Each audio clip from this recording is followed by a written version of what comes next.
Tere sõbrad, hea meel on teid tervitada siit Elupalli taga stuudiost. Meie ka pikalt talvepuhkuselt oleme tagasi ja jätkame ikka oma saatesarjaga siit samast A. Le Coq Arenalt. Tänane saatekülaline on mees, kellel võiks öelda, et on mitu nime. Kas ta on spordidirektor, president või omanik? Tere tulemast saatesse, Kuno Tehva. Tervist. Kuidas kõige parem sind iseloomustad on või mis tiitli sinna taha tuleks siis panna? Ma ei tea, ma tahaks öelda, et võib-olla kõige parem on ikkagi, et ma olen hea sõber oma kolleegidele ja meeskonnakaaslastele ja ma arvan, et meil on selline, ütleme, ühtne natuke väike pere seal klubis, et kõik teevad kõike ja ma väga nagu ennast kindlasti nagu selliseks presidendiks ei positsioneeri, et pigem rohkem selline käed küljes töömees. Okei. Alustame sinuga täiesti algusest. Räägi kuulajatele, vaatajatele ka, mis suhe sul üldse jalgpalliga on, isegi nii-öelda väiksest peale. Mis ja kuidas? No Lõvide raamatust ma jäin välja millegi pärast, aga tõele au andes siis ma olin ka seal mõnda aega koos Lõvidega ja esimesed mälestused võib-olla ongi nagu sealt sai isegi seljas kedagi tassitud seal Kadrioru staadionis. Ubakivi oli treener, see on küll väga kaua. Siis sealt edasi viis elu mind nagu motokrossi juurde, ma tegelesin nagu sellega paralleelselt ja mängisin ka jalgpalli, oli selline meeskond kunagi nagu Seveni, et siis oli Eestis vist mingi paar liigat ainult ja ütleme, mis ta võis olla, selline 80. lõpp ja 90. algus, isegi Soomes sai käidud ja pärast vist sellest Sevenist kasvas välja äkki, kui ma eksi, Marlboro Classic ja Norma ja kuidagi sealt läks nagu see jalgpalli asi seal edasi on ju. Ja mina kolisin Ameerikasse, elasin Ameerikas, tulin Eestisse tagasi 98 ja siis ma arvan, et hakkas minu jalgpallikarjääri kõige hiilgavam aeg, et olid sõbrad muusikud, kes olid asutanud sellise jalgpalliklubi nagu FC Rõõba, mida vedas siis Kaarel Kose. Ja kuidas ma sellistele tegelastele ei ütlen ja võib-olla ma olin nendest nagu kõige rohkem jalgpalliga tegelenud inimene ja üks asi viis teiseni. Ma mäletan, Lelles oli esimene mäng, kui mind kutsuti ja eemal oli väljaku ääres oli väike kast, on ju. Ma olin siis super heas vormis muidugi, et oleks kohe nagu kõigile teada. Ja kõik jooksid, võtsid oma särgid ära, ma nagu võtsin rahulikult, olin viimane ja siis sain S-suuruse särgi ja selja peale oli kirjutatud Princess, nii et endal on ka huvitav, nagu, et kuidas ma sellega võisin välja näha, aga küllap päris hästi, nii et see oli nagu see algus ja sealt edasi siis mingi hetk see tee viis meid nagu sinnamaani, et tuli kõne, et keegi Uno Piir, keda mina, ütleme, austasin ja mäletasin nagu vanast ajast ka veel, olevat siis seda Nõmme Kaljut vedanud ja Nõmme Kalju siis olevat nagu sellises hetkes, et laguneb ja paljud on ära läinud ja neil oli 2 halba varianti, kas lõpetada või liituda FC Rõõbaga ja meid siis kutsuti sinna laua taha, mind ka ja kuna ma väga hea meelega seda üritust toetasin, sellepärast et mu vanaisa ja perekond on Nõmmelt pärit, et esimene Nõmme linnapea ametlik on siis Johannes Lindemann, kes on minu, ütleme, esiisa, siis loomulikult ma nagu vaatasin, et seal on ainult plussid, et esiteks me saame treeneri oma nagu sellisele suht metsikule võistkonnale, teiseks liiga aste kõrgemale ja loomulikult ma siis toetasin seda mõtet. Paljud need Rõõbapoisid lõpetasid ära kiiresti, sellepärast et see tundus nende jaoks nagu liiga professionaalne nagu samm, aga siis need, kes jäid, need tegid hingega ja Uno Piirist sai siis meie treener ja minust sai siis selle uue siis Nõmme Kalju kapten ja sealt edasi on siis kõik nüüd siiamaani mind toonud, et mingi hetk võtsin vastutuse klubi ees juhina ja ütleme nii, et nagu elus ikka, et sa ei plaani mingeid asju, aga tagantjärgi mõtled, et võib-olla see oli üks parimaid asju, mis minuga sai juhtuda, nii et ükski raske hetk ka selle aja jooksul ei ole tekitanud mõtte, et ma tegin midagi valesti, et ma väga nagu õnnelik selle üle, et see võimalus tekkis ja ma arvan, et tänu Uno Piirile ma siin täna olen, et sinna vahele veel mahub väga palju erinevaid nagu selliseid asju, kus tuleb öelda, et poleks teda olnud, siis ma kindlasti täna siin ei istuks, nii et tervitused sinna teisele poole pilve, et väga kihvt vend oli. Aus, sa ütlesid juba, hüppasid sinna aastasse 2002 aasta ka, kui sa said nii-öelda vastutavaks isikuks Nõmme Kaljus. Räägi see protsess ka ära, kuidas sa olid kapten, lõpetasid siis Kuidas see läbirääkimine käis, et kuule, et võta üle või kuidas, või mis? Jah, et see oli, selles mõttes oli siuke loomulik, et et eks kõigepealt seal Nõmme Kaljus oli väga palju toredaid inimesi, et seal oli Werner Lootsman, seal oli kadunud Anton Siht, kes Õhtulehe siis seda noorte jalgpalli asja nagu vedas, seal oli Uno Piir, seal oli Andres Prits, niisugused jalgpallinimed ja veel väga palju selliseid erinevaid nagu funktsionääre, kes tollel hetkel natuke sinna siis panustasid, aga noh, selge see, et klubi mängis 3. liigas, noh, seal ei olnud väga palju vaja, et krooni aeg oli ka ja muidugi mingi hetk siis kuidagi meil selle nagu tuhina pealt läks niimoodi, et me tegime oma asju seal ka sellel madalamal liigatasemel piisavalt hästi, mingi hetk ma kutsusin oma hea sõbra Toomas Krõmmi ütleme appi veel, siis tema mängis Kaljus, me üks liigatase aastas kuidagi tõusime, 3. liigast oli väga raske välja tulla, see oli nagu kõige keerulisem millegipärast. Siis me saime teise, siis tuli veel Toomas Kallaste, Indro Olumets, mingi hetk Andrus Mitt, siis tuli see brasiilaste aeg ja üks hetk me olime üleminekumängudel ja Kuressaare vastu ja siis oli see hetk, kus me siis tõusime kõrgliigasse. Võib-olla selle asja juures kõige nagu lõbus moment ja võib-olla isegi nagu natuke guugeldades tuleb see välja ka, et siis oli meil selline peeglisse vaatamise koht, et kui selle hetkeni oli selline teeme natuke ja näpu otsast ja vaatame, kuidas läheb, siis tollest hetkest, kui oli võimalus kõrgliigasse tõusta, siis oli vaja võtta vastutus või mitte teha üldse mitte midagi.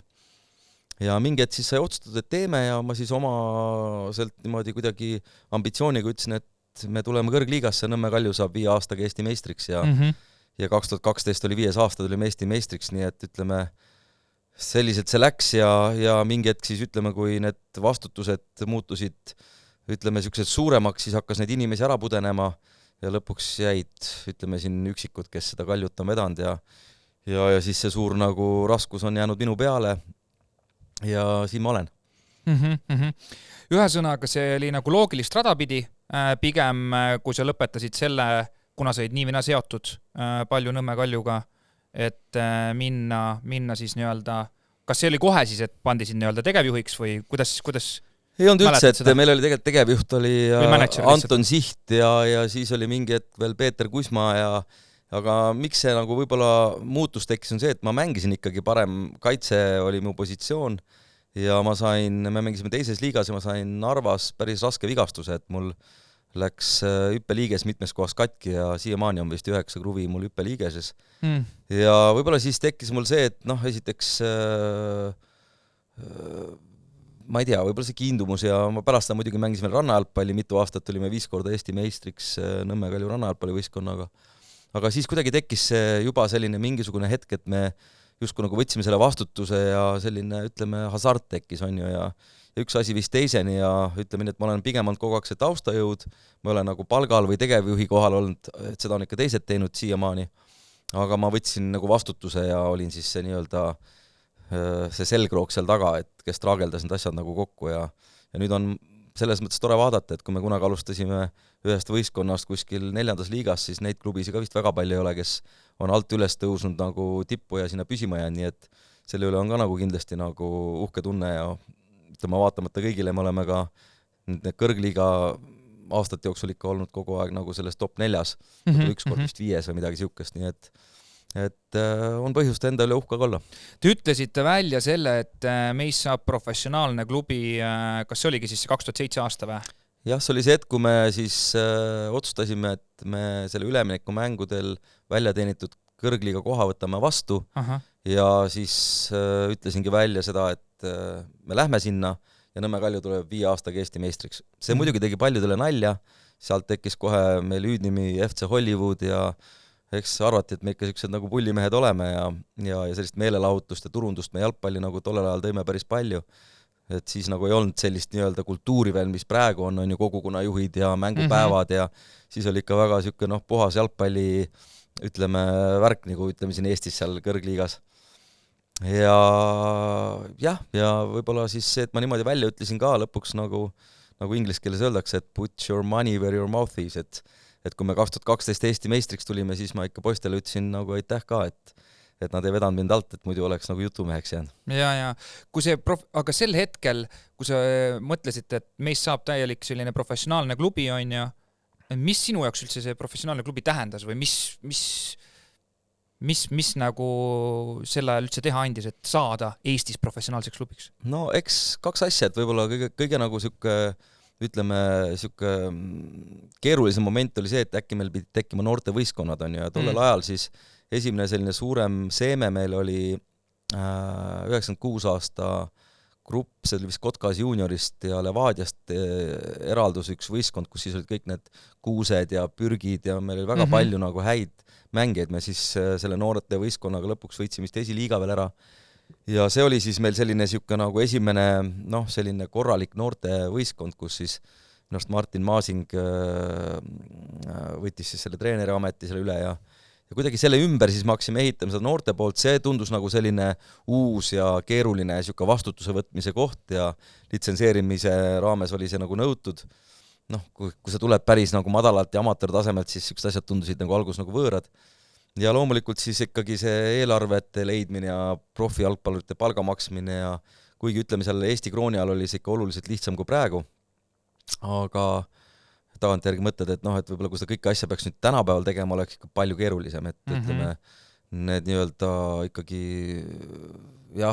vahendite vahe, millega sai siis teha ja nüüd on ikka öö ja päev, et need kaks asja ja lõpuks põhimõtteliselt ikkagi nagu sinna juurde siis tahe teha midagi ikkagi alati paremini kui teised, et ütleme, meil see ambitsioon oli algusest peale ja eks me otsisime need võimalusi ja õppisime ise selle protsessi käigus, et see oli kõik meie jaoks ka uus. Aga panite kohe siis paika, et kuule, meil on mingi 3 või 5 aasta või 10 aasta plaan, teeme tõmm-tõmm-tõmm, sa ütlesid välja küll, on ju, aga see päriselt oli ka nagu loogiline asi, mida teha või? Oli küll jah, et selles mõttes võib-olla vaata, kui sa ütled mingi asja välja, siis sul tekib see enda ka selline diskussiooni koht, et sa mingi hetk siis vaatad peeglisse iga hommik, ütled, kuule, et ma ju ütlesin selle välja.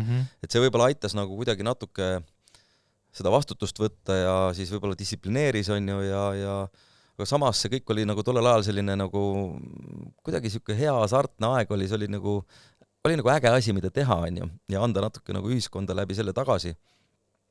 Ja kindlasti ma oma parima arusaama juures siis üritasime ka sihuke struktuuri nende juurde ehitada ja võib-olla ma mäletan veel mõningaid asju, et tollel ajal ei olnud väga nagu kombeks juhtida jalgpalliklubi kui ettevõtet. Ja ma julgen öelda, et me olime esimesed või ühed esimesed ja ma mäletan isegi ühte vestlust Aivar Pohlaku, kus ei, et jalgpalliklubi ei saa vaadata nagu ettevõtet, et see on, võimatu on tulla plussi ja võimatu on saavutada sama loogika ka edu, on ju, täna kõik räägivad sellest, kui ütleme üle Euroopa, et klubisi tegelikult juhitakse kui ettevõtteid ja see on muutunud loogiliseks. Samamoodi oli turundus selline uus mõiste. Mäletan, mingid suured koosolekud olid, kus ma siis sattusin esimest korda, kuna Kalju tõusis sinna kõrgliigas, siis olid kõik kuulid koos ja ma ikka üritasin käest tõsta ja turundusest rääkida, siis ütleme nii, et seal väga palju selliseid kaasarääkijaid mul ei olnud, et pigem mõne näolt või isegi kerget sükest unenooti või tukastust näha sealt kaugemalt, aga nii see kõik on läinud ja täna me oleme siin ja täna me räägime nendest asjadest ja ma arvan, et klubisi juhitakse ikkagi väga hästi, ütleme, arvestades Eesti spordi sellist nii-öelda raskeid ja kitsaskohti ja meie sport on tegelikult ikka väga alarahastatud, et see on, ütleme, selline kivist vee välja pigistamine pigem, on ju, kui sa tahad olla jätkusuutlik ja kui sul on raha, mida kulutada, siis igaüks oskab seda teha, aga teha seda niimoodi väiksemate vahendiga ja ma olen selle üle väga uhke, sest ega Kalju eelarved pole kunagi olnud ju suured, et mingitel aastatel me võrdlesime siin hiljutigi, et meil oli umbes esindusmeeskonna eelarve umbes sarnane kui Pärnu Vaprusel, on ju.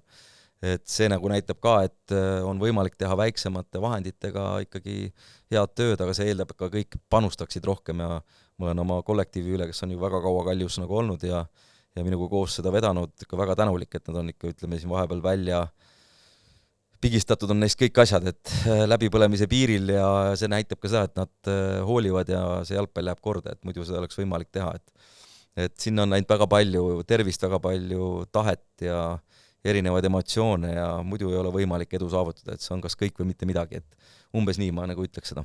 1-2 asja, mida sa teeksid teisiti nende teadmiste juures, mis sul praegu on, kui alustaksid seda asja uuesti? Ma arvan, ma ei teeks mitte midagi teisiti, seepärast et need kogemused on toonud mind siia, kus ma täna olen. Et tagantjärgi on täppisteadus, on ju, et ma arvan, ma oleks täna siin, kui ma oleks pidanud läbi tegema seda jada ja ka teinud neid vigu, kõik teevad vigade tegemine on inimlik, see on loomulik, see on normaalne.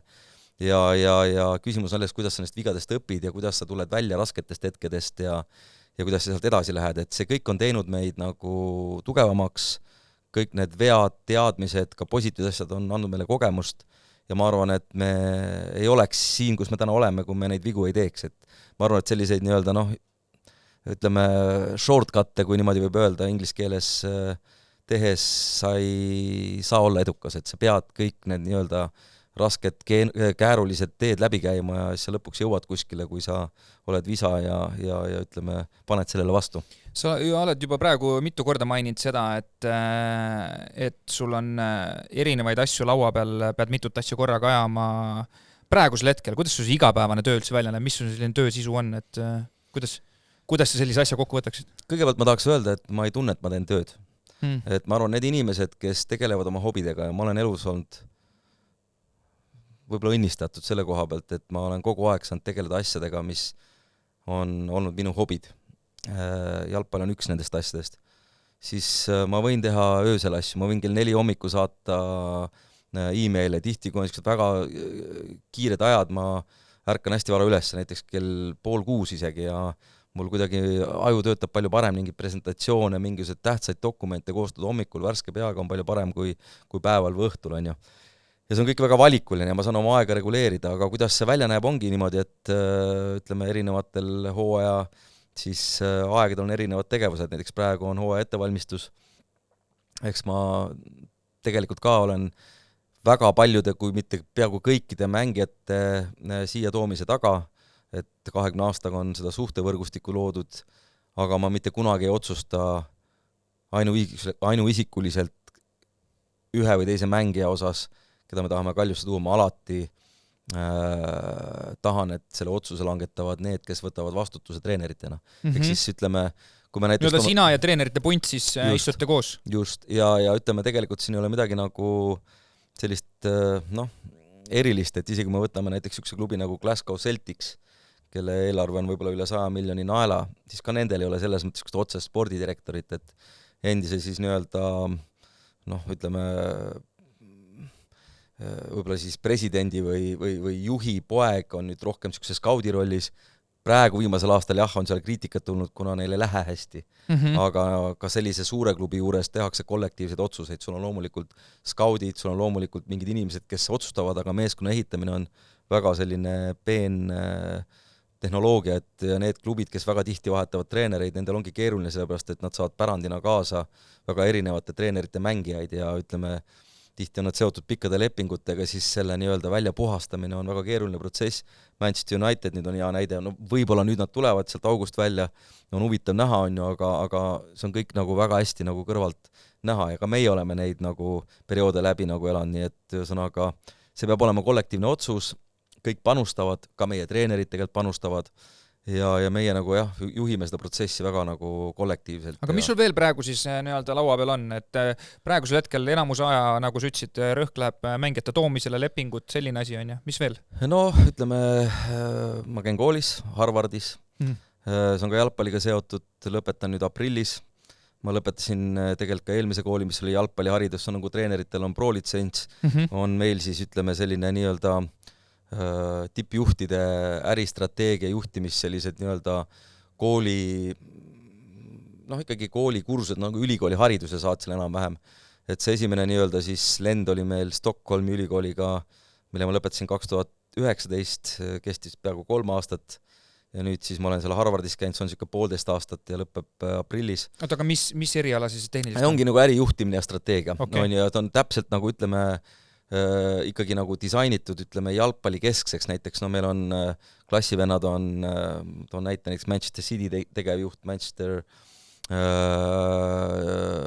Juventusest, PSG-st, Adidase näiteks on nüüd jalgpalliväline, aga nagu spordiga seotud Adidase turundusjuht, Global turundusjuht Saksamaalt, nii et see kollektiiv on hästi nagu selline tugev ja üksteist inspireeriv, nii et sinna läheb väga palju aega, et sinna ühegi nagu sellisele osad on online'id, osad on siis laivis, me käisime Bostonis kohal siis nii-öelda seal Harvardi campuses, et sa pead ikka ette valmistama, et sa ei saa nagu minna sinna ette valmistamata, aga see jällegi hoiab sind nagu teravana, hoiab sind vormis, sa saad sealt omale võib-olla mingisugust inspiratsiooni, jällegi mingit tuttuseid Ka võrgustikku. palju sihukest materjali, mida seal ülikoolis jagatakse, palju sa igapäeval elus siia Nõmme Kaljusse tuua saad? Et selles mõttes, et ma saan aru, ise ka ülikoolis käinud, aga tihtipeale mõnikord tead üks ühele ei saagi tuua, vaata. Ütlen ausalt, et võib-olla seda nii-öelda Harvardi materjali nii palju isegi ei saagi tuua otse üle, aga noh, ma olen ju veel ka roll, ma olen nüüd 2 tsüklit järjest valitud siis endine siis Euroopa klubijalgpallite ECA, nüüd siis EFC juhatusse, seal mul on väga kandev roll nüüd juba mingi 7-8 aastat ja juhatuse liikmena, kus me tegelikult oleme väga tihedalt seotud UEFA-ga, FIFA-ga, kõikide klubidega, meil on organisatsioonis praegu 900 liiget, kõik on kõrgliiga klubid Euroopas 55 riigist, erinevad töörühmad, turundus, noorte siis profijalgpalli, et sealt tuleb meil tegelikult nüüd selline väga eksklusiivne info, mis tegelikult on tihti selliste templitega nagu classified, et mitte avalikust, ja vot sealt me oleme nüüd, ütleme küll, väga palju nüüd viimase 10 aastaga sihukest nagu oskusteavet toonud klubisse ja seda võtnud ühesõnaga kasutusele igapäevaselt. Väga suur, ütleme, võib-olla minu edu selline põhjus seisnebki selles, et ma olen hakanud seal selles Euroopa jalgpallis hästi aktiivselt kaasa lööma ja muidugi see on ka olnud väga keeruline, sest ma veedan väga palju aega lennukis, vahel lendan 3-4 korda kuus, väga palju tähtsaid koosolekuid, väga palju selliseid kokkusaamisiid ja ütleme, kui nüüd panna sinna juurde veel minu seotus selle Tšehhi klubiga, mille taust on ka tegelikult tänu sellele, et me oma hea klassivennaga asutasime ettevõtte COVID ajal, ta on ise Austriast pärit ja siis hakkasime klubisi nii-öelda nõustama mingist tasemest ja see viis nagu lõpuks sinnamaani, kus me aitasime ühte Austria klubi kaasa sellele, et nad tahtsid uut investorit või omanikku saada, see tehing viidi lõpuni, me olime selle nii-öelda algatajad ja siis järgmine hetk oli Victoria Pilsen ja uus Šveitsi omanik ütles, et on nõus sinna minema, kui me tuleme ka sinna kaasa. Ja lõpuks siis me põhimõtteliselt konverteerisime oma vahendustasu osakuteks ja nüüd hiljaaegu me tegelikult selle enamusosaluse müüsime Tšehhi miljardärile maha, kes on ühesõnaga Euroopa üks rikkamaid inimesi ja noh, ütleme nii, et see lugu on rahvusvaheliselt väga palju positiivset tähelepanu saanud, et ma Eestis väga sellest ei räägi, aga tänu sellele ka mul on, ütleme, kogu selle Tšehhi poolega selliseid väga lähedased sidemed ja ma olen endiselt seotud selle klubiga ja kindlasti me kasutame ka nende sellist nii-öelda võib-olla skaute ja teatud sellist oskusteavet mängijate valimisel ja üks põhimõte on ka see, et me oleme mängijate sellise nii-öelda karjääriplaneerimisteekonna kujundanud väga selgelt teatud suundades, kus me oleme enda jaoks nagu ära defineerinud mingid turud ja üks oli kindlasti see Tšehhi turg, aga mis tegi asja nagu huvitavaks meie jaoks on see, et me tegelikult Tšehhi pole ühtegi oma mängijat veel viinud ja vahepeal avanes siis see Belgia suund ja ütleme, kui päris aus olla, siis see on nagu isegi oluliselt võib-olla nagu suurem saavutus, seepärast et noh, hiljuti läks tähtsas mängus Bayern Münchiga 2 Kalju mängijat algkoosseisus väljakule, no mul ikka eriti hea meel ja sellised nii-öelda noh, ütleme siis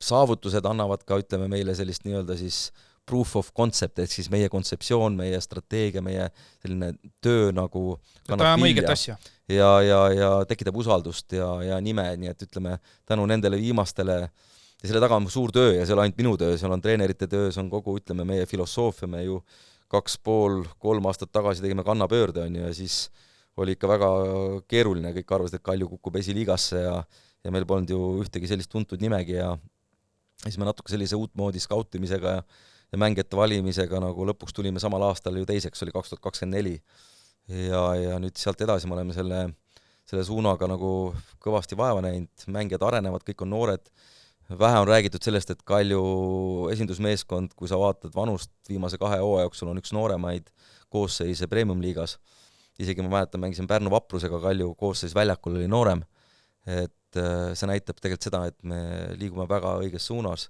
ja kui nüüd vaadata nagu veel suurt pilti, siis mis on klubi strateegias kõige keerulisem ühendada, mängijate arendamist ja tulemust. Et selle 2 asjaga hakkama saada korraga, ma arvan, on jalgpallis kõige raskem ülesanne. Ja seda me oleme enda jaoks seda rasket ülesannet oleme üritanud ellu viia ja oleme sellega hakkama saanud tegelikult, et 2024 siis teine koht, 2025 kolmas koht. Aga kas see tulemus on nagu siis su juttu kuulates, see tulemus on siis nagu rahuldav? Et te olete nagu uhked, et on teine ja kolmas, ei peagi olema siis esimene? Me oleme väga rahul, sellepärast, et küsimus alati sellest, et mis on sinu ootused, et kui sa nüüd, ma toon näiteks selle Levadia võrdluse, et nad kulutasid oma tulemuse saavutamisele, ma arvan, 3-4 korda rohkem raha kui Kalju. Ja loomulikult nad ei olnud rahul sellega, et nad jäid teiseks. Sa mõtled esindusmeeskonna eelarve siis on 3-4 korda suurem kui ma julgen öelda seda, jah. Okay. Ja kuna ootused on suured, kulutusid tehakse palju, siis on nende jaoks läbikukkumine, kui nad jäävad teiseks ja jõuavad Euroopa liigas kolmandasse vooru. Kalju jaoks selle noore võistkonnaga meie strateegia juures kolmas koht, teise vooru jõudmine, väga hästi mängitud Euroopa mängud, suurepärane tulemus.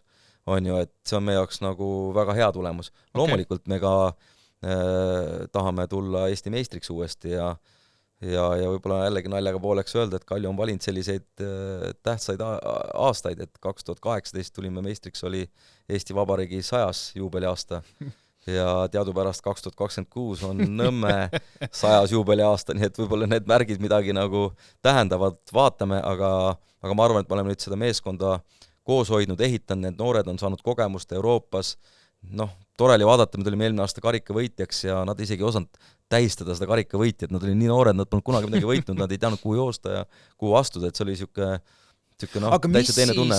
Aga mis siis nii-öelda pettumust valmistav tulemus on? Kui see teine kolmas koht on tore ja vahva ja oleme rahul, suurepärane läks esikoht, on ju, teine kolmas on ka väga hea, nagu ma saan su jutust aru, aga mis see siis pettumus valmistav koht on? 4., 5? Euroopa mängudest välja jäämine oleks olnud pettumus meie jaoks ühesõnaga. Et seal me üritame olla, sest meie strateegias on see tähtis, seepärast et see on see koht, kus saame oma mängijate väärtus kasvatada läbi nende mängude. Ja me ei ole kunagi olnud siuke võistkond, kes tahab sinna lihtsalt minna osalema, et me alati tahame ka saavutada tulemust ja korjata Eestile siis neid tähtsaid koefitsiendi punkte ja mida me oleme ka tegelikult sellel perioodil, kus Kalju aktiivselt mängis Euroopas, me olime ju Eesti kõige edukam võistkond Euroopas ja tänu sellele siis minule tuli see võimalus pääseda Euroopa klubi jalgpalliliitu, kuna meie koefitsient oli Kaljul kõige kõrgem. Sealt tuligi see? Sealt tuli see võimalus, jah.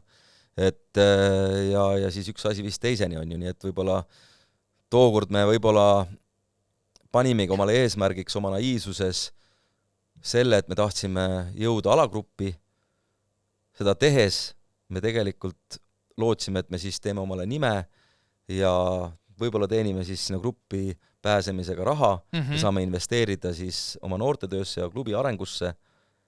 Seda üritades me gruppi ju ei jõudnud ja tollel ajal oli ainult 2 siis liigataset, oli Euroopas oli meistrite liiga ja Euroopa liiga, siin oli palju raskem saada kui praegu, kus on siis 3. liigatase nüüd konverentsliiga olemas. Aga seda tehes me korjasime neid punkte ja tänu sellele, et me seda üritasime, võib-olla meil mõni meistritiitel saamata, kuna see oli meie strateegias esimese tähtsusega koht, mängida Euroopas hästi, aga tänu sellele ma sain siis Euroopa klubi jalgpalliliitu ja sealt siis nii-öelda klubi omanikuna või strateegilise, ütleme sellise hoiakuga, kui ma sinna läksin, siis ma tahtsin nagu läbi lüüa seal, ma tahtsin teostada, minu jaoks oli see oluline klubi omanikuna, seepärast, et sa oled ühtäkki ümbritsetud Euroopa kõige mõjuvõimsamate jalgpallifunktsionääridega.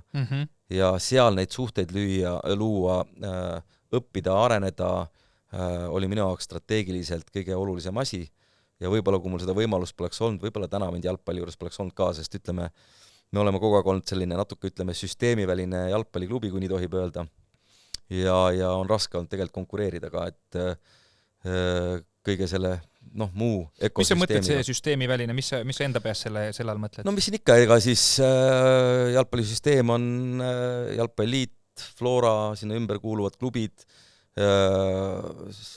ja siis mitte sinna kuuluvad klubid.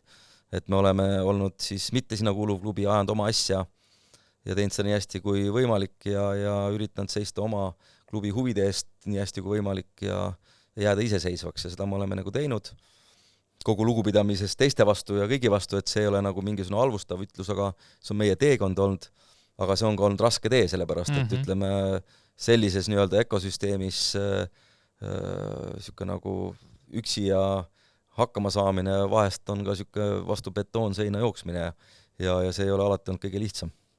Sa ennem juba mainisid seda rahastuspoolt ka, mis on kõige suurem kuluallikas Nõmme Kaljul nagu klubi vaatest? Mängijate palgad, Ongi see see pool. on ilmselgelt kõige nagu keerulisem ja ütleme nii, et ma arvan, et üks on see kulupool, teine on ikkagi see vastutuse võtmine, et MTÜ-na me võtame väga suure vastutuse, maksame väga palju makse ja kui sa tahad olla edukas, siis sa ei saa teha lepinguid jalgpallis, mis on ühehooajalised, et sa võtad vastutuse 3, 4, 5 aastaks ja keegi meist ei ole selgeltnägija, et me oleme ka nagu elanud üle selliseid raskeid perioode, kus ütleme, ikkagi on olnud nagu keeruline ots otsaga kokku tulla, on ju.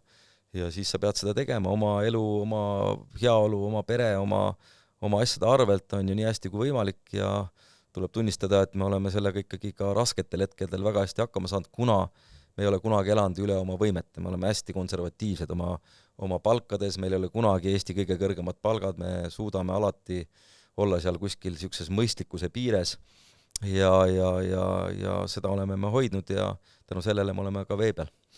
Selle poolest alati räägitakse Eestis seda mantrat või sellest on nii palju juttu, kuidas Eestis on raske neid sponsoreid leida ja raha ei ole meil ja ma kujutan ette, et sina oled ise see inimene, kes sponsoritega igapäevaselt vestlusi peab. Kas meil ei olegi siin Eestis siis raha või kui keeruline see on või mis asi selle taga siis on? Ma arvan, siin on mitmed erinevad asjad, esiteks on kultuuri küsimus, et teiseks on ka jalgpallifoon, et kuna on olnud ikka aastate jooksul väga palju selliseid lahkelisi, siis need, kes tahavad panustada jalgpalli, need ootavad, millal, ütleme siis, asi stabiliseerub. Ma loodan, et nüüd on see aeg käes. Okay. Teiseks on ka see, et võib-olla, ma ei taha kellelegi liiga teha, aga võib-olla see väärtuste pool on ka niimoodi, et need uued rikkamad ettevõtjad, eestlased, nende jaoks võib-olla on tähtis olnud paika saada oma mingisugused võib-olla elustandardid ja kulutada võib-olla kõigepealt enda heaolule ja selleks võtabki võib-olla natuke rohkem aega, et nad siis oleks valmis rohkem tagasi andma. Ja kolmandaks, meil on väga palju välisettevõtjaid Eestis ja pankasi, kes tuleb tunnistada tegelikult neil see Eesti nagu võib-olla sport ja selline väärtuste pakett ei olegi nii oluline, et võib-olla nad teenivad siin raha ja võib-olla panustavad siis väga suurelt, ütleme, oma riigi sporti. Ma ei hakka siin nimesi mainima, aga selliseid tendentse me näeme ja kindlasti on ka neid, kes panustavad sporti ja jalgpalli ja ütleme, tihti ma näen, et need ei ole üldse kõige rikkamad ja kõige jõukamad inimesed, need on pigem need, kellel on mingi põhjus või asi on kuskil südamelähedane ja nad annavad palju rohkem, kui tegelikult nende võimalused seda eeldaksid, nii et see on kuidagi see olukord, aga ma arvan, et ajas need asjad kõik muutuvad ja ütleme nii, et klubid peavad ise ka olema väga nagu nutikad oma tegemistes ja jätkusuutlikud, et üle oma võimet ei ole mõtet elada, on ju, et meie jalgpalli ökosüsteem on pisike, meil puuduvad põhilised tuluallikad nagu teleõigustest saadav tulu, piletitulu ja sealt edasi juba ka, ütleme, on sponsortulu oluliselt väiksem ja me peame konkureerima tegelikult ju teiste riikidega, kus need tuluallikad on olemas Euroopa tasemel. Ja kui me praegu näeme, siis ka isegi Läti, Leedu kogu aeg, kellega on hea mõõtu võtta, mõnes mõttes nagu selle poole pealt arenevad isegi Eestis kiiremini. Aga siin on ka oma plussid ja miinused, sellepärast et võib-olla see konservatiivsus jällegi pikas plaanis annab meile teatud teistsugused eelised, on ju. Aga päeva lõpuks kindlasti ütleme nii, et meie sport on alarahastatud ja see kuidas me hoiame seda jalgpalliklubi käimas nende pisikeste vahenditega, on tegelikult, ütleme, väga paljude inimeste tohutu panuse arvelt ja meil oleks tegelikult vaja sinna nii-öelda kontori poolele oluliselt rohkem saada abikäsi ja inimesi. Ja meil ei ole ka sellist arvamust või sellist nagu harjumust siin Eestis, kui näiteks kuskil võib-olla Iirimaal või Šotimaal, kus on vabatahtlikute kultuur, on ju, kus tullakse ja tehakse tasuta klubi juures tööd, et sellist asja nagu näeb vähe. Palju protsentuaalselt eelarvest moodustab sponsorite raha aastate lõikes umbes? Mis see protsent? 10-15%. 10-15%. Mis see, ma saangi aru, siit ei pea väga suur ekspert olema, et aru saada, et meeletult suurt panust sponsoritest ei tule, aga mis selline keskmine panus sponsori mõistes on, mille nagu, ma üldse ei kujuta ja ma arvan kuulajad, vaatajad ka ei tea seda taustasüsteemi. Kui sa helistad, kuidas see nagu välja näeb, et kuule, kas saad meile aasta lõikes siukse summa anda või kuidas, mis see keskmine summa on? On väiksemaid, on suuremaid, on ju, aga mis see keskmine summa, mis aasta mõistes siis antakse? No mingist hetkest on ka see, et kui sa ütleme, no vähemalt ma räägin nüüd oma seisukohalt, et sponsorite kaasamine ei ole ainult see, et sa võtad kellegilt raha vastu, sa pead ka nagu neid sponsorlepinguid teenindama. Ja, muidugi. See on ka selles mõttes nüüd see koht, kus sul peab olema ka selleks ressurss. Ja samamoodi, kui sa teenindad neid väikseid toetajaid, sa teenindad neid suuri ja sa pead aru saama, millega sa hakkama saad. Mingist hetkes me oleme võtnud suuna sinnamaani, et võib-olla me igat pisikest asja ei jõua taga ajada, seepärast, et lõpuks sa ei ole nende jaoks nagu hea partner.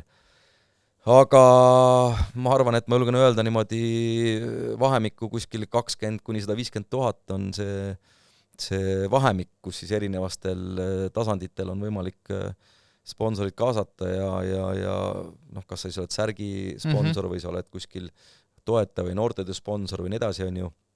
Et seal vahemikus Eestis need asjad on, et kui me läheme Tšehhi, siis seal on need numbrid 1 miljon kuni 3 miljon särgi sponsor, on ju, me räägime siin võib-olla 100-150 000, on ju, et noh, need vahed on suured, aga meie kuulud on natuke väiksemad, nii et ütleme, see kõik on tasakaalus, aga noh, sellepärast ütleme, nende tippklubide jaoks on väga oluline seal Euroopa liigades osaledes, sealt tuleva rahavoog ikkagi annab meile väga palju nagu eelarvesse niisugust jõudu juurde ja nüüd on muidugi ka tänu sellele, ja ma võin öelda siin ka minu tööle, et läbi selle ECA, kus me oleme saanud palju paremaks need tingimused, kus on solidaarsusmaksed kasvanud klubidele UEFA poolt, mida siis Euroopa ütleme, klubid nüüd saavad, ka need väiksemad, kes ei osale, ütleme siis grupifaasis nendes Euroopa liigades. Ja see kõik on paranenud, nii et ütleme, jätkusuutlikkuse toetust läbi selliste mehhanismide on tulnud palju juurde ja ma arvan, et nüüd on lihtsalt oluline see, et klubid ka võib-olla toimetaksid nutikalt ja ma arvan, et Eesti-sugused väiksed liigad ikkagi peavad minema sinna suunda, et meie tulevik on selles, et meie liiga ja meie võistkonnad ja meie klubid mängivad noorte mängijatega, et seda teist võimalust lihtsalt ei ole. Et muidu meil lihtsalt ei ole nagu mängijate turul mitte midagi kaasa rääkida, sellepärast et see on ainuke nagu võimalus, nii et noh, me üritame ka sellist head tasakaalu seal luua ja eks igal klubil on oma strateegia, oma eesmärgid on ju, aga ma arvan, et see tasakaal saab olema väga oluline, et kui sa vaatad lätlasi, nende nagu liiga on ka neid nagu oluliselt nagu nooremaks, võib-olla isegi nooremaks keskmiselt kui Eesti liiga. Mis on sul sponsoritega selliseid lugusid olnud aastate jooksul, et sponsor, noh, nagu sa ise mainisid, sponsorid tahavad ju midagi vastu ka saada, kas see on tulemus või mingisugune teistmoodi panus on see reklaami näol, ükskõik mismoodi seda saab kujundada. On selliseid asju ka olnud, et mõni sponsor ütleb, et kuulge, et võtke see mängija või laske see treener minema või on sellist survestamist ka Eestis või pigem mitte? No see on tegelikult rahvusvaheliste jalgpalli ja FIFA reeglite vastane, et ütleme kolmanda poole mõju mängijate valikule sa ei tohi lubada klubi sees, et see on suur punane no aga sa oled 23 aastat seda äri ajanud, ma arvan, sa oled igasugu asju näinud. Ma olen näinud igast asju, aga ütleme, meil sellist nagu ütleme suunda, ütlen ausalt, pole nagu olnud ja see ei ole ka nagu jätkusuutlik ja normaalne suund, et kui nüüd ütleme vastatuse küsimusele nagu mitte ainult Eesti võib-olla kontekstis, vaid Euroopa kontekstis, siis sponsorluse sellised aluspõhimõtted on väga palju muutunud. Et enam nagu ei ole sellist toetust nii palju, kus tahetakse panna logo kuskile peale, see on muutunud väärtuspõhiseks.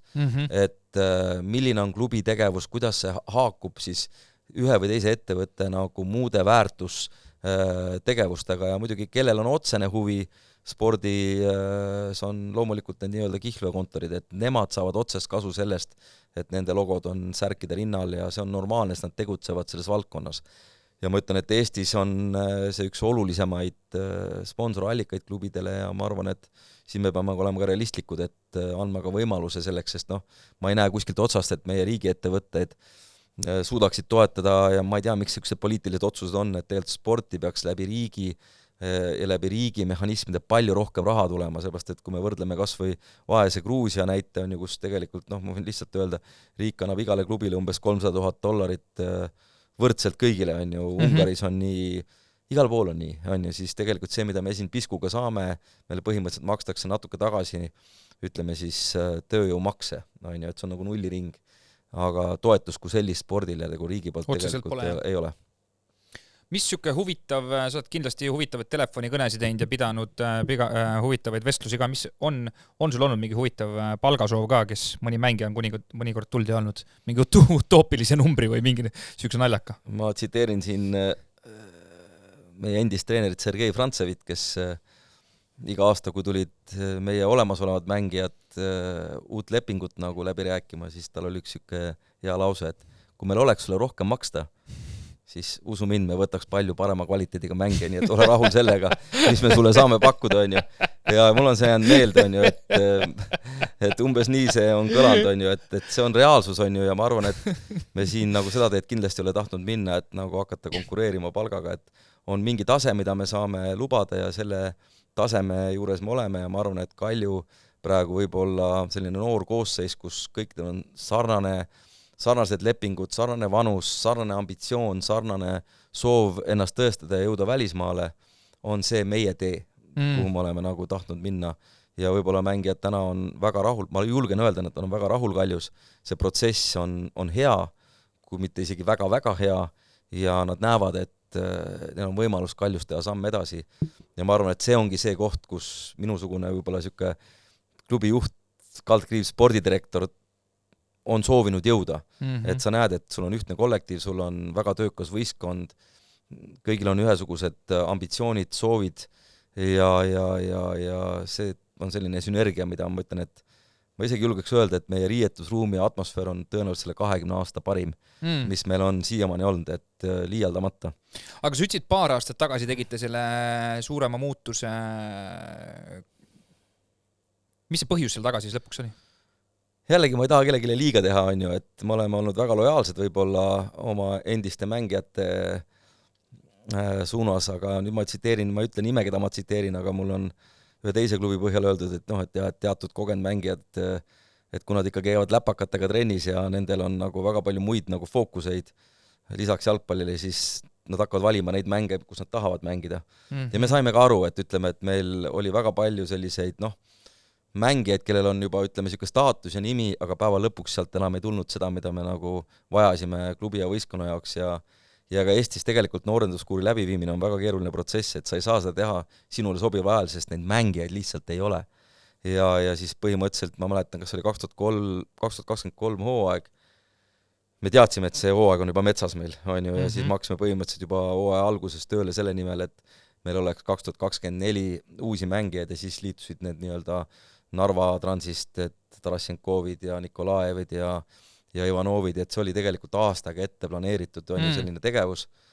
Ja ütleme nii, et peame olema õnnelikud, et me selle asja saime niimoodi tehtud, seepärast, et see tuumik hakkas sealt tekkima ja ma ütlen, et see pingutus oli ka väga suur, et me ei oleks muidu seda muudatust suutnud teha edukalt nii, et me oleks saanud ka tulemust teha. Räägime ECA-st ka. Sa nii-öelda siis Kalju on Euroopa klubide liidu aktiivne liige, on ju. Ise oled juhatuse liige ECA-s ja lisaks oled UEFA klubivõistluste komitee liige ja jätkusuutliku ja turunduse töörühma liige, eks? Ja.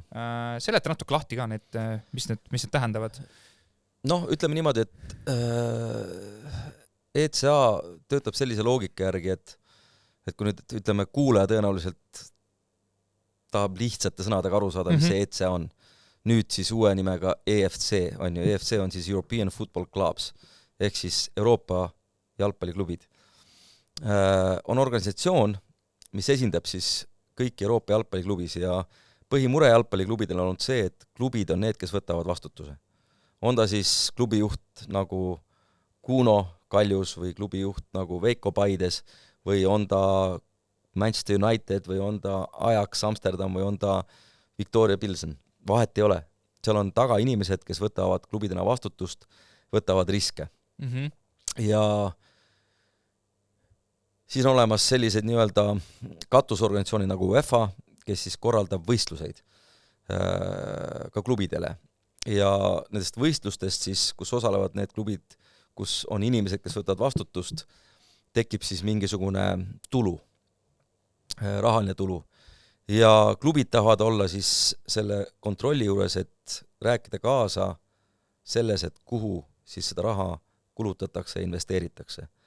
Klubid tahavad olla kaasas siis sellega, kuidas need nii-öelda katusorganisatsioonid siis koostavad näiteks rahvusvahelised mängukalendreid, kuidas oleks tagatud siis mängijate heaolu ja tervis ja kuidas klubi, kes maksab mängijatele siis palka, oleks kaitstud, sellepärast et mängijate ülekoormus on väga suur probleem. Klubid tahavad rääkida kaasa sellest siis, kuidas ühe või teise tasandi klubi suudab siis saada ligipääsu Euroopa liigadele või mängudele. On ju, et kõik see kompleksne ökosüsteem, mida siis klubi tasemel ajab siis UEFA ja maailma tasemel siis FIFA, on siis see, kus klubid tahavad saada kontrolli. Ja selle eesmärgil loodi siis Euroopa klubijalgpalliliit, on ju, nüüd siis EFC, ja tänaseks on siis meil UEFA-ga tehtud ühisettevõte, kuhu siis on tõstetud, ütleme siis kõik see nii-öelda aktiva pool, ehk siis teleõigused, kõik sellised olulised reeglistikud, juhtimispõhimõtted, ja seal on siis UEFA ja klubide esindajad 50-50. Okay. On ju printsiibil siis otsustavad kõige suuremaid asju, mida siis Euroopa jalgpallis saab otsustada, ja siis meie juhatus, kellest osad kuuluvad sinna ühisettevõttesse ja osad siis erinevate töörühmadesse. Ma korra küsin vahele, palju neid juhatuse liikmeid seal siis on või kuidas see, sellepärast see klubis on ju meeletult? Jah, meil on tegelikult suurem juhatus on kuskil, ütleme, alla 30 ja siis on selline, ütleme, töine, siuke nagu väiksem kollektiiv, kus on seal, ütleme, alla 10 ja siis on, ütleme, sealt omakorda siis üksikud esindajad, kes siis on siis UEFA nii-öelda siis selles EXCO-s ehk siis otsustusringis. Ja sina oled nendes mõlemas? Ma olen praegu siis ECA juhatuses, kus siis ütleme, meie juhatus kinnitab ära kõik asjad kuni sinna hetkeni, kui me ütleme jah, et nüüd järgmised viivad selle siis kas UEFA-sse või siis kuhu iganes on ju, ehk siis meie laualt käivad läbi kõik suured otsused ja minu hääl on üks nendest häältest ja lisaks siis need juhatuse liikmed osalevad väga aktiivselt erinevates töörühmades, et täna ma tegelen koos siis Legia Varssavi presidendi Darius see nimelise tegelasega siis sellises töörühmas, mis korraldab siis sellist juhtimiskultuuri, governance töörühm on ju. Et hetkel ma olen seal aktiivselt osalenud ja juba mitmeid aastaid on ju, ja seega siis tegelikult ütleme siis töötab välja selle juhtimismudeliga meie enda organisatsioonis, et kuidas on võimalik kandideerida juhatusse, millised on need tavad, printsiibid ja et kõik oleks hästi läbipaistev ja vastaks siis tänapäeva juhtimisstandarditele, et hästi mitmekihiline on see ja see on ikkagi siuke ka poliitiline organisatsioon, kus mitte ainult asjad ei pea head välja nägema, vaid nad peavad ka olema reaalselt nagu läbipaistvad ja head, nii et ma arvan, et selle koha pealt on meie ütleme, organisatsioon muster näide, kuidas ütleme, jalgpalli selliseid ju ütleme, organisatsioone tuleks juhtida. Kuidas sellise väikse klubi nagu Nõmme Kalju, maailma Euroopa mõistes, juht saab üldse sinna juhatusse? Võt see ongi nüüd see, et kuna Eestis sellist nii-öelda jalgpallikultuuri ka ajakirjanduses on vähe, ma ütlen ausalt. Ja ma olen üritanud alati olla ka mitte väga nagu pildis nende asjadega, sest ei ole minu jaoks oluline, ma olen hoidnud sellist madalamat profiili, aga tegelikult ma ikkagi julgen öelda, et selline positsioon on umbes ikkagi sarnane olümpia kulla võitmisega jalgpalli kontekstis, et sinna saada on ikka, mul on ikka väga palju, ma ei taha öelda vedanud, sellepärast et ma ei usu sellist asja, et sul on vedanud. Et see ei ole siuke juhuslik asi, et kui võib-olla esimene kord mind valiti, ütleme, kõikides Euroopa klubide poolt, siis sa võisid ju öelda, et see võis juhus olla. Aga siis 4 aastat hiljem olid uued valimised, sellest 2 aastat möödas, 110 klubi Euroopas hääletasid ja ma sain 78% häältest. Ja see on siuke avalik hääletamine on ju ja kui päris aga kandidaate on palju siis seal? Kandidaate oli vist äkki ma nüüd ei valeta, äkki oli 6 või? On ju nii, et see oli ikkagi ja väga... üks sai ainult või? Sai 2. 2 sai? On ju, et kahe koha vahel on ju. Et ikkagi päris nagu ütleme selline ikkagi arvestatav... No kõva lobitöö on seal taga? See on nagu lobitöö, et vaata, küsimus on selles, et kuidas ma siis ütleks niimoodi, et sa pead olema aktiivne. Et sa ei saa seal plakati või flaieriga nagu populaarseks, et ja seal on võib-olla minu kasuks rääkinud see, et ma räägin erinevaid keeli, ma tulen väga erineva kultuuritaustaga riikidest, ma võin vene keeles rääkida, ma võin inglise keeles rääkida, ma võin saksa keeles saan üsna hästi hakkama. Ja teiseks ma olen klubi omanik. Ehk siis mul on see pikaajaline huvi ja vaade. Mind väga huvitab, et mis saab jalgpallis 10 või 15 või 20 aasta pärast. Ja teiselt poolt on võib-olla inimesed seal, kes on täna tööl nagu treenerid, lastakse ju lahti. Ja. Olen tegevjuht, aasta pärast enam ei ole. Et see on üks asi, mis on võib-olla andnud mulle sellise, ja muidugi sa pead ise olema ka adekvaatne, et sa pead töörühmades igal pool olema väga aktiivne ja sa pead olema pädev. Et kui sa pädev ei ole, siis keegi ei usalda sind, on ju. Et minu jaoks see teine valimiste tsükkel oli hea kompliment, seepärast, et seal anti hinnanguid minu esimese aasta, 4 aasta tööle ja loomulikult sul siis tekib ka võrgustik, sõpruskond, klubid, kes sind usaldavad ja igapäevaselt me töötame, nii et muide, ma ütlen siin saates välja, aprilli alguses toimub Tallinnas meie regiooni suur klubide siis nii-öelda EFC kogunemine Radisson Collectioni hotellis, kuhu tuleb ma julgen öelda, 50-60 meie piirkonda Skandinaavia juhtivat klubi arutama Euroopa jalgpalli asju ja see toimub Tallinnas, nii et ütleme selliseid asju nagu... Aga see on su enda initsiatiivil siis? Ikka jah, et Tallinn, see on juba teist korda toimub Tallinnas, seda on ühe korra veel toimunud ennem. Aga jällegi seda ei ole kajastatud, sest meil nagu puudub nagu see nii-öelda, kus ma ütlen, spordi ja kultuuri tipptasemel kajastamine, et keegi isegi saa aru, et kus see TEFA siis nagu täpselt ikkagi on ja mis organisatsioon see siis on, et...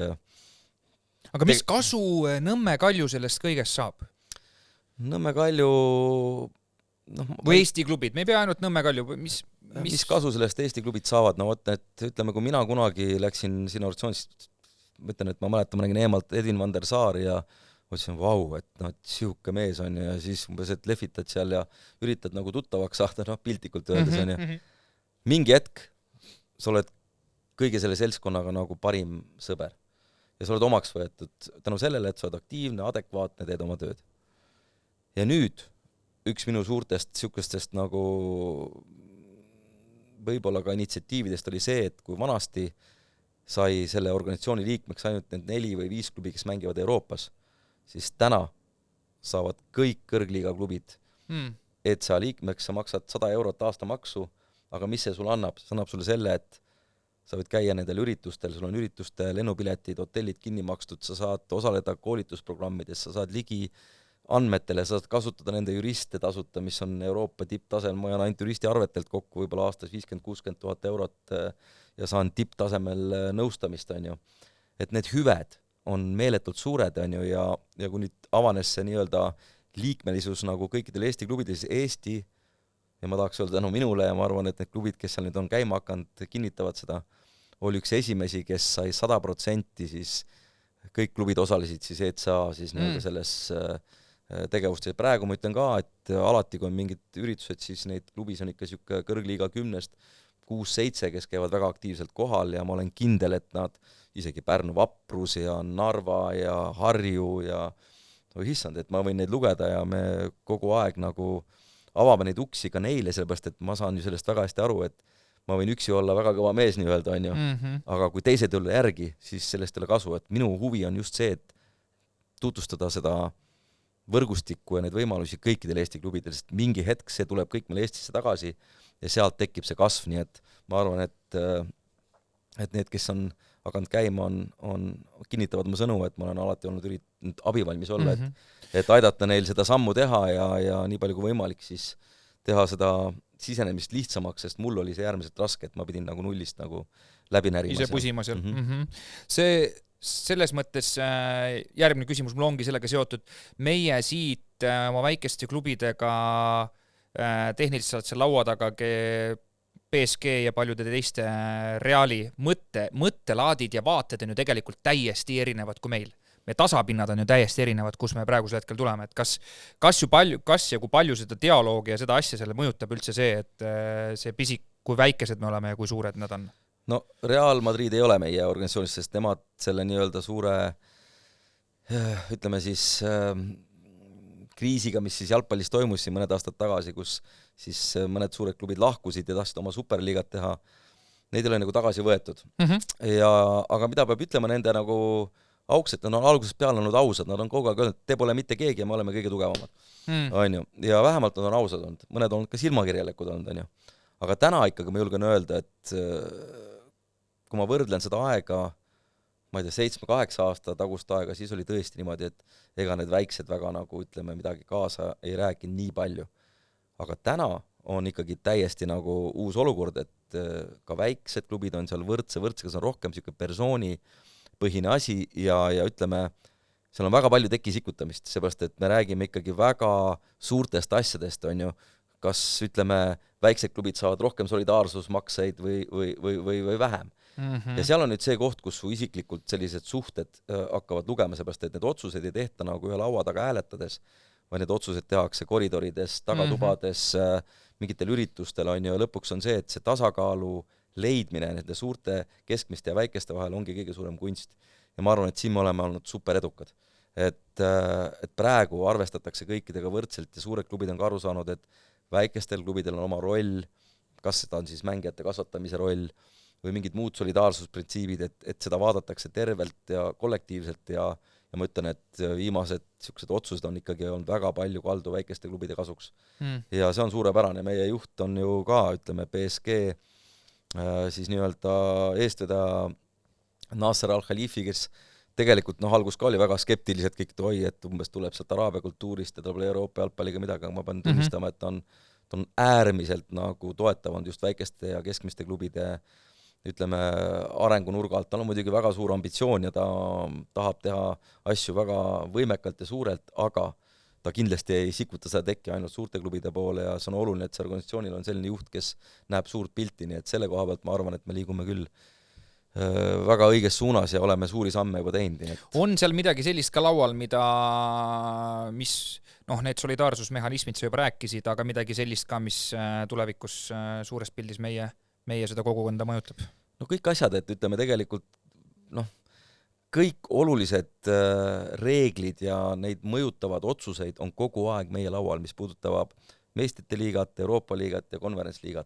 Kõik, mis puudutab mängijaid, reegleid, raha jagamisprintsiipe, teleõiguseid, kõiki neid asju otsustame, arutame meie, aga midagi peab praegu nagu jällegi välja ütlema, mis on positiivne, et tegelikult kuigi maailmas on keerulised ajad, siis jalgpalli tuleb raha juurde Euroopa tasemel ja pigem on see olukord hästi stabiilne, ehk siis ütleme nii, et me näeme nagu ette, et ütleme huvi meistrite liiga, Euroopa liiga, konverentsiliiga vastu on suur. Uus formaat tuli mõni aasta tagasi, see tekitas olukorra, et me oleme saanud kaasata rohkem raha, sellepärast kalender võimaldab seda, telemänge, see produkt on suurepärane, suur, ütleme, niisugune positiivne üllatus oli uue 3. siis selle liiga taseme loomine, konverentsliiga.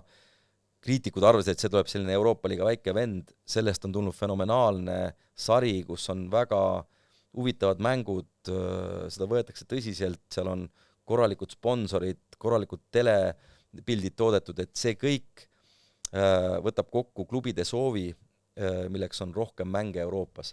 Ja see annab selle võimaluse, nii et rohkem ja rohkem klubisi on jõudmas ja saanud võimalust Euroopa liigades tänu sellele 3. sarjale ja ma julgen öelda, et tänasest 10 aastat ette me oleme kindlasti heas kohas. Kui me räägime siis jalgpalli kui sellist ökosüsteemi Euroopas ja see kõik tegelikult kandub üle ka natuke siia Eestisse läbi siis nende solidaarsusmehhanismide, mis meieni jõuavad. Aga me peame olema tublid, seepärast, et kui me ei mängi hästi Euroopas, siis me saame sellest potist oluliselt vähem, kui juhul me mängiks selles Euroopa sarjades edukamalt, nii et neid koefitsiendi-punkte peab korjama. Sellepärast on ka oluline, et väiksed ja suured Eesti klubid, kui nii saab üldse öelda, teeksid omavahel koostööd, et seal kõik võidavad sellest, kui näiteks, ma ei tea, Flora, Levadia, Paide, Kalju, kui nad jõuavad Euroopas kaugemale, siis sellest võidab ka kõige väiksem klubi nagu liigas, et nad omavahel need asjad seotud. Räägi sellest ka 2023 kinnitati Nõmme Kalju UEFA pilootklubi Euroopa jalgpalli jätkusuutlikkuse programmi. Ja. Mis see on? Ütleme, et jällegi ma lähen tagasi natuke sinnamaani, et mis see Nõmme on ja kust me selle asjaga oleme nagu alustanud, et minu vanaisa Johannes Lindemann kunagi, kui ta sai Nõmme linnapeaks, kehtestas ühe väga huvitava seaduse. Need maja- ja maaomanikud, kes ei lõikanud ära siis puid oma krundilt, vabastati siis maamaksust. Ja tänu sellele säilis siis Nõmmel see roheline männimets ja nõmmik. Ja me oleme selle loo nagu kuidagi kirjutanud oma klubi sellisesse tegevusplaani sisse ja hakanud siis vaikselt sellist nii-öelda keskkonnasäästlikku mõttelaadi arendama. Ja oleme liitunud erinevate siis programmidega, ka UEFA-ga ja mitte ainult, et me oleme ka siis nii-öelda UN Football for the Goals liige ja siis ühe Inglismaa sellise suure ettevõtte poolt auditeeritud, kes siis ütleme mõõdistab kõiki Euroopa suuri klubis ja spordiorganisatsioone, kaasa arvatud vormel 1 ja nii edasi. Et see on niisugune auditi platvorm ja jällegi keegi ei ole seda kajastanud, aga just 2025 vist see aruanne tuli välja ja Nõmme Kalju oli seal kas mitte 23. 100 tipp jalgpalliklubist ja kes meid seal eespoolt oli, et me olime enam-vähem nagu kuskil selle UEFA-ga kõrvuti ja meie taha jäi väga palju klubis nagu minu arust Liverpoolid ja kes seal kõik oli, nii et selles mõttes... Aga kuidas seda mõõdetakse või mis asi see on siis? No seal on väga raske, see on, ütleme niimoodi, et meil on olemas klubis Helen, kes sellega tegeleb, ta on lõpetanud ka, ütleme siis Itaalia ülikooli programmi koos UEFA-ga sellel teemal ja TalTechis siis ka reaalselt õppinud ja lõpetanud selle eriala. Ja põhimõtteliselt sa pead siis arvestama oma jalajälge, on ju, et paljud ütlevad, see on rohepesu ja mõned asjad ongi tegelikult, on ju. Aga väga palju asju on ikkagi see, mis on ka päris tõsi, et sinu nagu võib-olla tarbimiskultuur, prügi, jäätme pool, kõik need asjad tervikuna kokku, millist jalajälge sa siis jätad ja võib-olla see Hiiu staadion, algus, kui me sinna läksime ja oma andmed andsime, see oli selline meie jaoks nagu raske asi, seepärast, et jälle ressursse pead kuskil esitama, mingeid andmeid, see on umbes nagu ettevõtte auditeerimine. Aga ma mõtlesin, et tead, kui me saame sinna 300 ettevõtte organisatsiooni nimekirja, oleme kas või 290, siis see on nagu äge asi, et me oleme pildis, on ju, ja me ei osanud arvata, et me nii kõrgele nagu platseerume. Ja võib-olla sellepärast, et jällegi me asume Nõmmel, Tallinn tegelikult ja Eesti üldse on päris hästi organiseeritud oma jäätme, ütleme siis käitlemise poolest, palju puhtam keskkond on meil kui paljudes Euroopa liikides, me sealt korjame punkte, võib-olla meie staadion, aga seda käib siis mingid vaatlejad käivad vaatamas ja võtavad seal mingi alus? See on põhimõtteliselt raamatupidamislik andmete põhine, väga kuiv siuke arvestus ja seal nagu petta ei ole võimalik, see on suht selline kontrollitav tegevus ja põhimõtteliselt ongi raamatupidamislik siuke võrdlus, et sa teed auditit ettevõtte lihtsalt selles valdkonnas ja siis sul tulevad kokku mingid punktid ja see annab sulle siis mingisuguse nagu kohatabelis, on ju, ja Kalju on praegu nüüd 2 aastat järjest päris kõrgel kohal olnud, et ma jällegi, et ütleme, see meile midagi otseselt ei anna, aga kindlasti on tulnud ka ettevõtteid, kes ütlevad väga hea, et me tegelikult nagu hindame seda ja see on see asi, mis läheb meie nagu nii-öelda mõttelaadiga kokku ja me oleme ka mõne sponsori sealt saanud, nii et ütleme, selline võib-olla jällegi see sama asi, mis ma ennem ütlesin, et väärtuspõhine spordiorganisatsioonide toetamine ongi nagu oluline, et võib-olla me saame ka oma laste ja noorte seas siis mingit mõttelaadi edasi anda ja läbi selle siis jällegi kasvatada parimaid noori ja võib-olla Eesti on natuke parem koht tulevikus selle võrra. Väga aus. Sa oled nüüd seal 8 aastat ECA-s olnud, on ju? Pluss-miinus, jah. Ja sinna kanti. Noh, natuke vähem. Oled näinud erinevaid neid klubijuhte. Mis meil on Eestis kõige suurem probleem? On see mõtteviis, inimesed, raha? Mis meil siin Eesti jalgpallisüsteemis kõige suurem probleem on?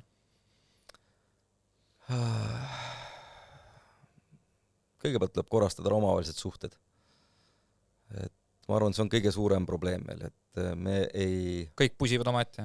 Me ei tee koos asju.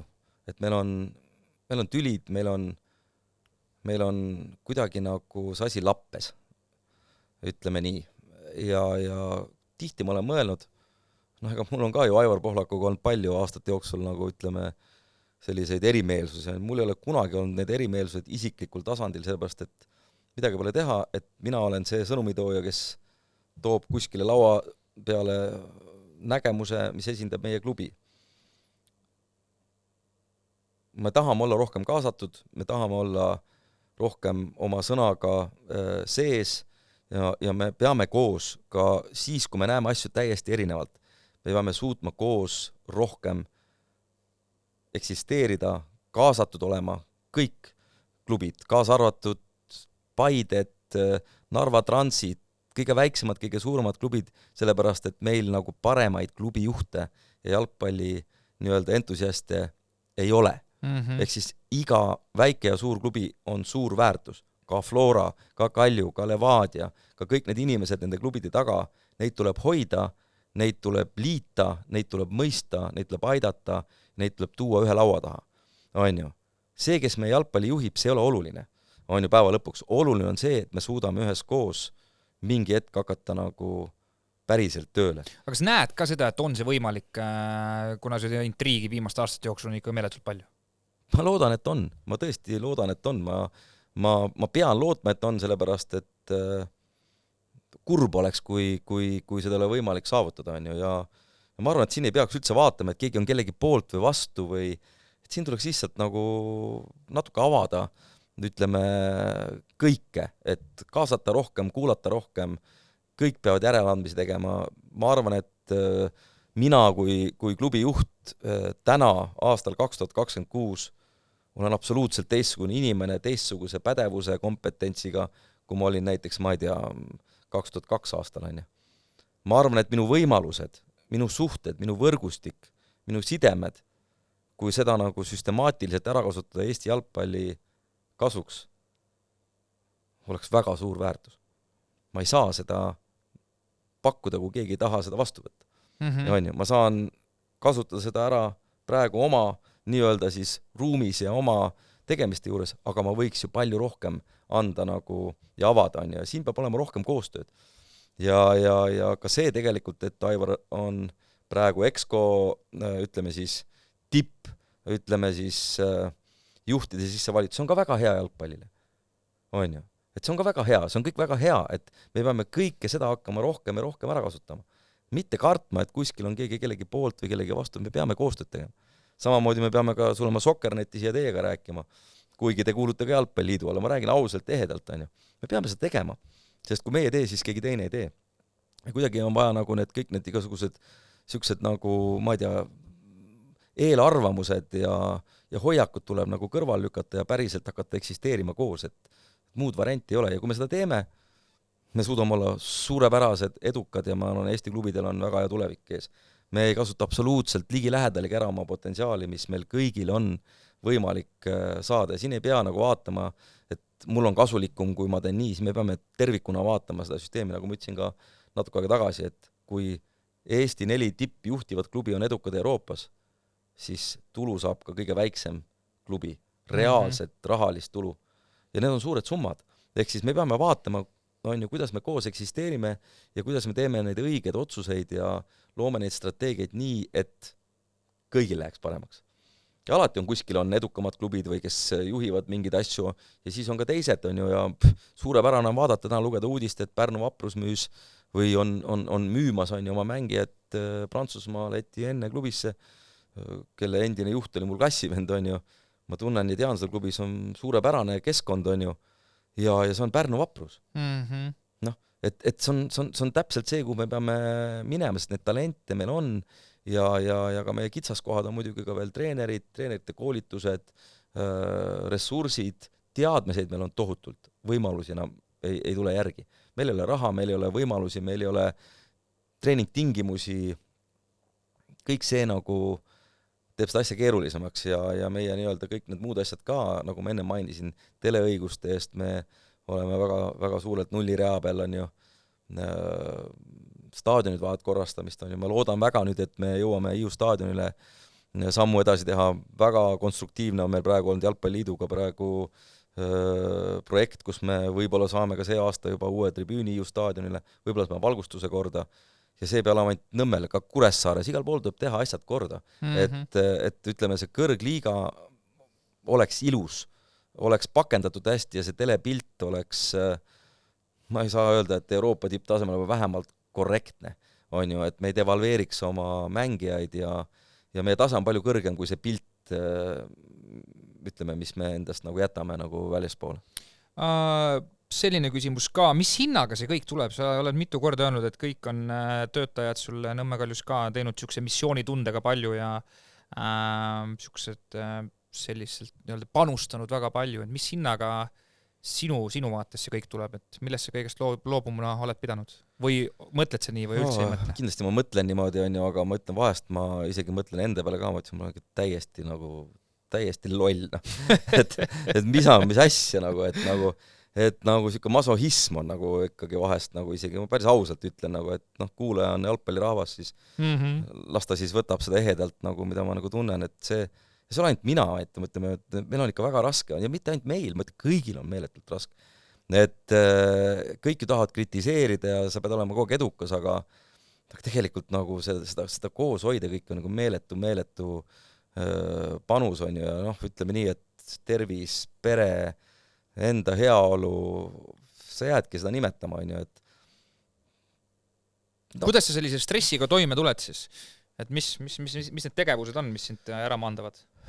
No mind on päästnud võib-olla see, et no ma olen väga nagu, vaata kunagi võib-olla olin, ütleme siuke 15 aastat tagasi ma tundsin, et ma olen selline nagu Superman, nagu ühesõnaga siuke Marvel, et mul on nii palju energiat sees, ma võin kõigile anda. Ja mingi hetk käis krõks ära, on ju, ja ma tundsin, et mul on nagu punane tuluke vilgub ja mul ei ole midagi anda enam.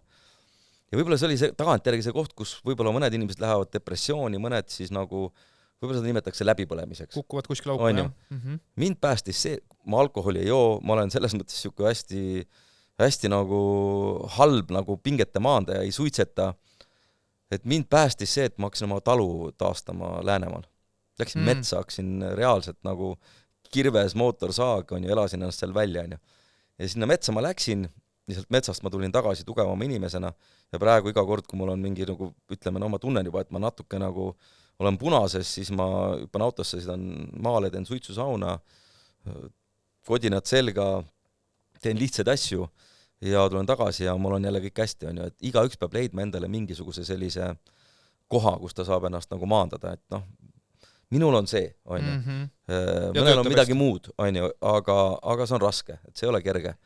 On ju, ma olen tänulik, et see võimalus mulle tekkis, et mul selline maakoht oli, kuhu ma sain metsa minna ja hakata ehitama, et noh, elu on selline, kunagi ma ei saanud aru, mida tähendab puude kallistamine, on ju. Täna ma saan sellest väga hästi aru, mida tähendab puude kallistamine, et kallistadki puid ja käid surnuaial ja käid kirikus ja räägid oma esivanematega raskel hetkel, on ju, ja see on kõik selline vaimu tugevdus, et sa pead igalt poolt leidma toetust, eneseusku kõige pimedamatel ja kõige raskematel hetkedel kuskilt, kust iganes, on ju. Lõkke äärest kas või trummiga, vahet ei ole. Arusaadav. Mis sinu unistus Kaljuga on? Mida sa pole veel avalikult välja öelnud? Kui kõik ootavad nüüd, et ma tuleks Eesti meistriks 10 korda ja võidaks meistrite liiga, see ei ole minu unistus. Minu unistus on see, et me saaks klubi ehitada välja selliselt, et kui üks hetk keegi teine võtab selle üle, siis on hästi toimiv klubi, kellel on väga korralik struktuur, väga korralik noortetöö, korralikud treeningbaasid, hea staadion, kes regulaarselt mängib Euroopas ja on jätkusuutlik. Et see on see, mida ma tahan saavutada, on ju, sest tulemused on peegel sinu tehtud tööst. Spordis sa ei saa mitte kunagi garanteerida tulemust, sa saad luua eelduseid. Ja minu ülesanne on luua Nõmme Kaljus eeldused selleks, et tulemust tuleks ka. Ja ma ütlen, spordis on ka tulemused tsüklitega, et võib-olla 5-7 aastat on tsüklid, sul läheb hästi ja siis sul kõigil tekib langus. Ja on küsimus, kuidas sa sealt langusest uuesti kiiresti välja tuled. Ja see on ka normaalne, et need on ka need intervallid, millega sa pead arvestama, sellepärast, et noh, see käib spordi juurde ja see jätkusuutlikkus selle juures, ma saan aru, on tegelikult kõige tähtsam, on ju, et ja protsessid ja inimesed, et ma julgen öelda, et meie panustame inimestesse. Kõige suurem väärtus tegelikult, võib-olla mitte ainult spordiklubi, vaid ükskõik mis ettevõtluse või juhtimise juures ka teil tõenäoliselt, on inimesed. Et ilma inimesteta sa ei saa mitte midagi. Kui sul on head inimesed, kellega sul on head suhted, lojaalsed, sa hoolid nende eest, siis sa saad liigutada mägesi, on ju. Kui sul seda ei ole, siis ükski presentatsioon, ükski slaid, ükski raha ei anna sulle tulemust. Et inimesed on selle asja taga, kes lõpuks teevad midagi millegist, mis tähendab kellegile midagi. Ja fännid. Mul on 2 viimast küsimust ka, et mis on üks asi, mida sa tahaksid, et inimesed teaksid klubi pidamise kohta, aga keegi kunagi ei küsi selle kohta? Sa oled seda rääkinud, et tegelikult on olnud keeruline see pool ka, aga kas on midagi veel, mida kunagi kuulaja vaataja ei suuda aru saada? Ma ei ole kunagi olnud seda tüüpi inimene, kes kurdab, viriseb või ühesõnaga, me oleme alati, ütleme, olnud seda tüüpi inimesed, et okei, on raske, hambad ristis, me saame hakkama, on ju. Vahest võib-olla tunnen puudust sellest, et keegi ütleks lihtsalt, kuule, aitäh. Et ma ei tea, kas ma olen nagu Eesti jalgpallis üldse kordagi saanud nagu ühe korra kasvõi, et kuule, aitäh, et sa oled olemas, aitäh, et sa midagi teed, aitäh, et te olete panustanud lihtsalt käsi õlale, thanks, saad aru, kõige lihtsam, kõige inimlikum nagu, ütleme, selline emotsioon. See oleks ainuke asi, mida ma tahaks. Kõik ülejäänud tuleb juba ise meil. Ja võidud ja kaotused kõik annavad sulle seda õiget emotsiooni, et kaotused õpetavad ka väga palju, seepärast, et kui sa kaotad, siis pärast see võit on magusam. Kui sa kogu aeg võidad, sa muutud natuke võib-olla arrogantseks, on ju, sa ei tohi seda tunnet endale liigi lasta, on ju, et sa pead alati jääma nagu, meil on ka nagu klubi põhitõdedes sees, et me peame alati, mingiskeelne väljend on humble, et jääma tagasihoidlikuks, isegi kui me oleme väga edukad. Et see on üks nagu põhimõte. Midagi sellist. Ma lõpetan tänase saate ühe Kalju fänni küsimusega, kellega mul õnnestus alles hiljuti koos kalal käia. Ja peale kalal käiku õhtul istusime laua taga ja ta küsis mu käest sellise küsimuse, et huvitav, et kui Promise David edasi müüakse ja kui Kalju teenib sellest mitmeid miljoneid euroseid, et kas see investeeritakse üldse klubisse või võetakse kõik välja? Kindlasti investeeritakse klubisse, et see on üldse kahtluski, aga ütlen veel kord, et mida ei tohi kindlasti teha on, et hakata raha põletama, et nüüd, kui meil tekib nagu ühesõnaga rohkem võimalused, siis meil hakkavad palgad tõusma, seda ei juhtu. Et me jääme oma nagu strateegia juurde, me loome võimalusi, me laieneme jalgpallis ja tahame olla jätkusuutlikud. Aga mis see koht on, kus sa näppu praegu peale paneks, et sinna oleks küll vaja investeerida natukene rohkem? Ma arvan, et noorte töösse ja järelkasvu tuleb panustada palju rohkem, me lihtsalt napib vahendeid sinna panustamiseks ja sinna me kindlasti panustame väga palju. See on praegu, nüüd me oleme jõudnud oma klubi arengus sinna maani, kus on muutunud kõik see meie noorte, ütleme, arendus ja noorte võistkondade juures toimuv on muutunud klubi jaoks väga-väga oluliseks. Ja ma arvan, et järgmiste aastate jooksul me teeme seal kindlasti väga suure sammu edasi. Suurepärane. Aitäh sulle, Kuno, tänasesse saatesse tulemast. Ka minul on hea meel, et ma siia tulin. Ma ei tea, mis hetkel te mind tabasite, ma üldiselt ütlen alati ei, aga õigel hetkel. Õigel hetkel. Meie ka täna tõmbame otsad kokku, varsti juba uued saated teie ees. Aitäh, et kuulasite, vaatasite.